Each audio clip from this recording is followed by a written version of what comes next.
Videos देखने के लिए सब्सक्राइब करें जनसत्ता.com, बेल आइकन दबाकर पाएं लेटेस्ट नोटिफिकेशंस।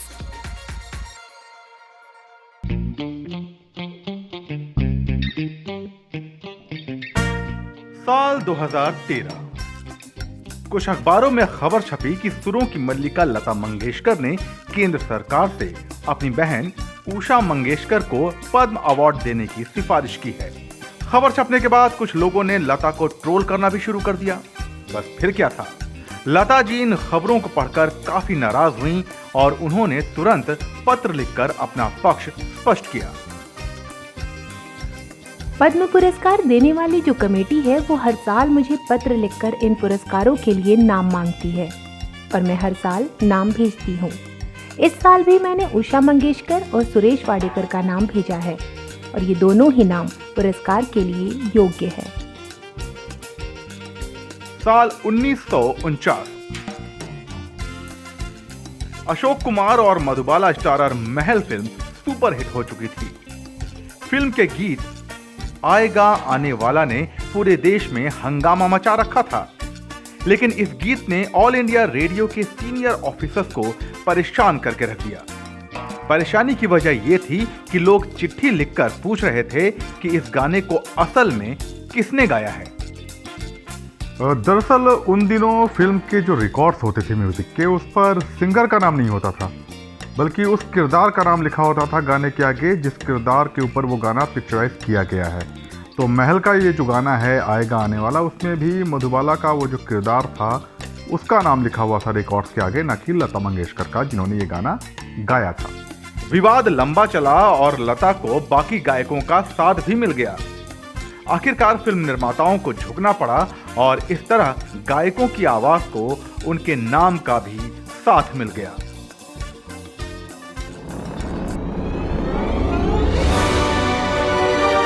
लता और दूसरे गायकों को नाम तो मिलने लगा था, लेकिन काम का दाम अब भी पूरा और समय पर नहीं मिल रहा था। गायकों की फीस बड़ी देर से मिलती थी। रिकॉर्डिंग के समय पैसे कभी नहीं भी मिलते थे। ऐसे में कई बार तो पैसे डूब भी जाते थे। लता और दूसरे सिंगर्स ने मिलकर आवाज उठाई कि पेमेंट रिकॉर्डिंग के वक्त ही कर दिया जाए।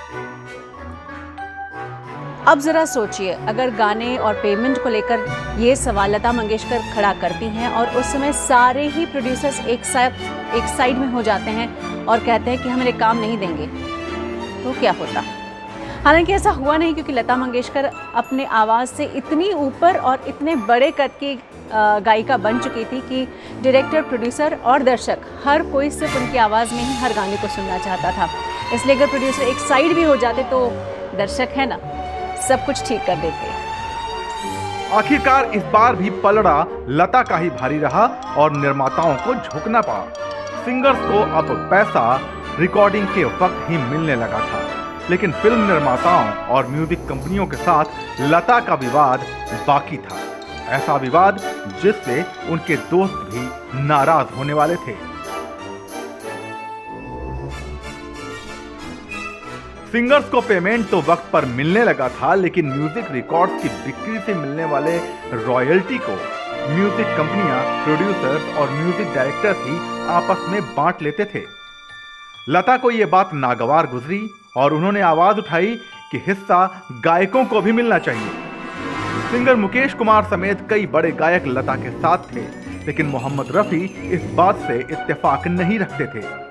रॉयल्टी के मुद्दे पर लता और रफी के बीच तल्खियां बढ़ गईं और नौबत यहां तक आ गई कि रफी ने ऐलान कर दिया कि वो लता के साथ गाना नहीं गाएंगे। मगर लता न डरी न झुकी और आखिरकार एक बार फिर जीत उनकी हुई।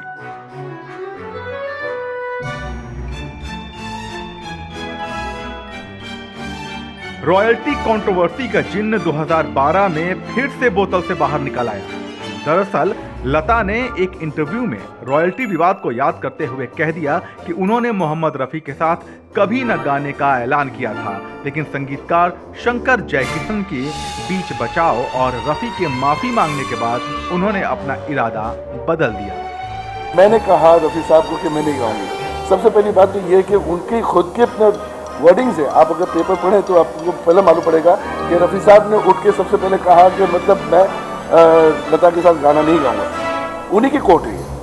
देन शी इज सेइंग कि मतलब आप क्या नहीं गाएंगे, मैं नहीं गाऊंगी। That means the first quote was from my father, then the second quote is hers. So obviously अगर देखा जाए तो पहले अपना कोट तो रफ़ी साहब ने किया। मेरा क्या कहने का मतलब है कि उस लेटर को तो प्रिजर्व करना चाहिए, फ्रेम करके लगाना चाहिए, ना कि ये घुमा दें, क्योंकि it has come from person, I mean, who people worship, and he was a national figure. जितनी तेजी से ये विवाद उठा उतनी ही तेजी से शांत भी हो गया, क्योंकि लता और शाहिद दोनों ही ने इस बारे में आगे कुछ भी नहीं कहा।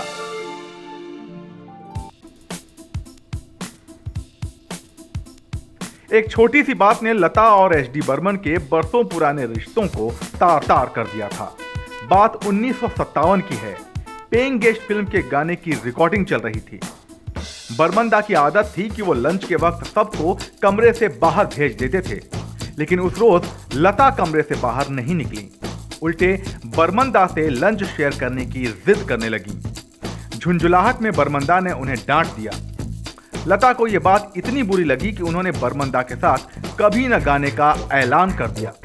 एच डी बर्मन ने भी उनकी इस नाराजगी का तोड़ खोज निकाला और अपने गाने लता की छोटी बहन आशा भोसले के साथ रिकॉर्ड करवाने लगे।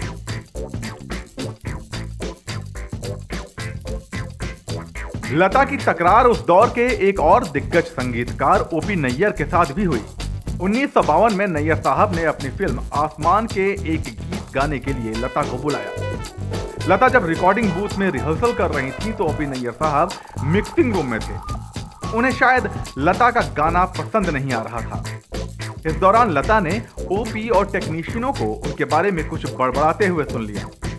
अपनी आलोचना से नाराज होकर लता रिकॉर्डिंग बीच में ही छोड़कर चली गई, और वो भी ओपी नैयर को बिना बताए। उसके बाद लता ने ओपी नैयर के साथ कभी कोई गाना नहीं गाया।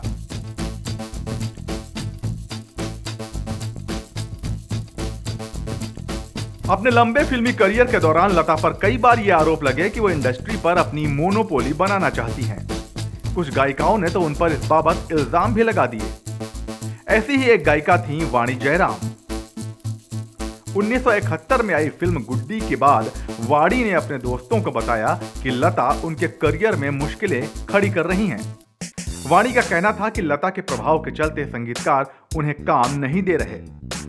हालांकि इस मुद्दे पर लता ने कभी कोई सार्वजनिक टिप्पणी नहीं की और यह विवाद कुछ दिनों बाद अपने आप शांत हो गया।